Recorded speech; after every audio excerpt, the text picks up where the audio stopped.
अभी हम इस जो वीडियो है आप लोगों को जीवन की गुणवत्ता से संबंधित हम इसको स्टार्ट कर रहे हैं। अभी जीवन स्तर का एक माप है मानव विकास सूचकांक, ठीक है, HDI भी है, जिससे मैंने ये आप लोगों को पहले बता दिया था, लेकिन फिर इसमें बता रही हूँ।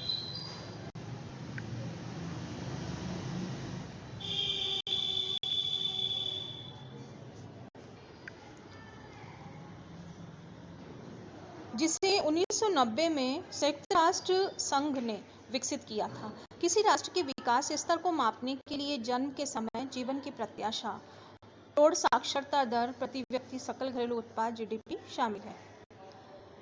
अब इसके अंदर क्या क्या चीज शामिल है?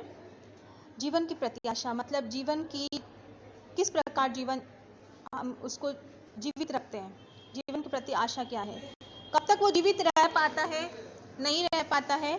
उसके बाद है प्रौढ़ साक्षरता, जो कि व्यक्ति है वो कितने साक्षर हैं, आगे की जो पीढ़ी है।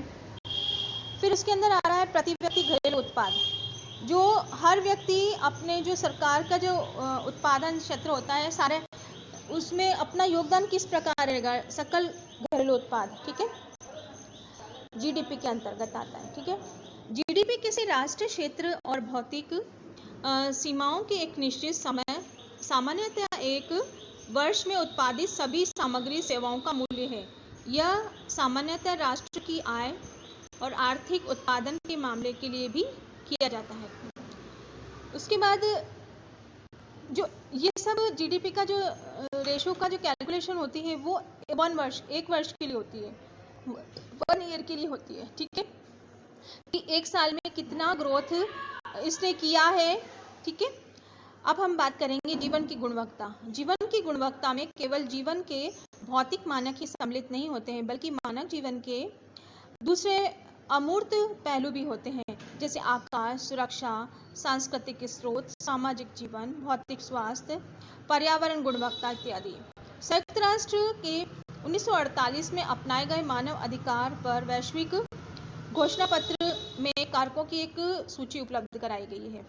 इस पर विचार किया गया कि इसमें बहुत से चीजें सम्मिलित होती हैं, शामिल किया गया है, जिन्हें बहुत से विकसित देश मानकर चलते हैं, परंतु विश्व में कई देश पर्यावरण की संख्या में उपलब्ध नहीं है।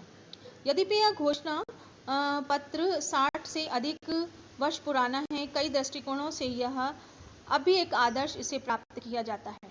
मतलब जो सकल राष्ट्र के लिए संयुक्त राष्ट्र ने ये चीज घोषणा की है। संयुक्त राष्ट्र मतलब सारे राष्ट्रों का एक संगठन।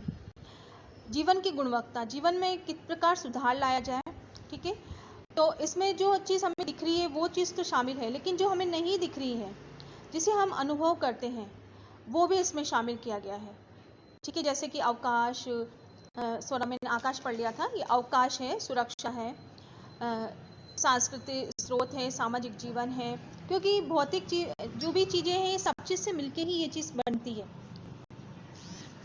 अब इसके आगे बात करेंगे। जीवन की गुणवत्ता को मापने के लिए जो कारक उपयोग में लिए जाते हैं वे निम्नलिखित हैं।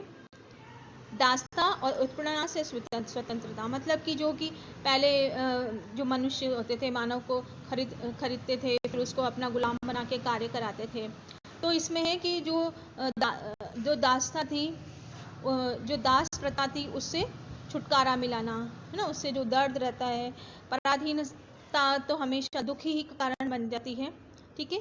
समान कानून व्यवस्था, सभी व्यक्तियों को, सभी को समान कानून से सुरक्षा प्राप्त है। जो कानून है वो सबकी सुरक्षा के लिए उत्तरदायी तो बनाया गया है। भेदभाव से मुक्ति, मतलब इसमें कोई सभी मनुष्य के बीच में कोई भेदभाव नहीं किया जाएगा। आंदोलन की स्वतंत्रता, अगर हमें परेशानी है तो हम आंदोलन कर सकते हैं, अपनी बात रख सकते हैं। अपने देश में आवास की स्वतंत्रता, आप अपने देश में आराम से रह सकते हैं। दोष सिद्ध न होने पर निर्दोष माना जाए।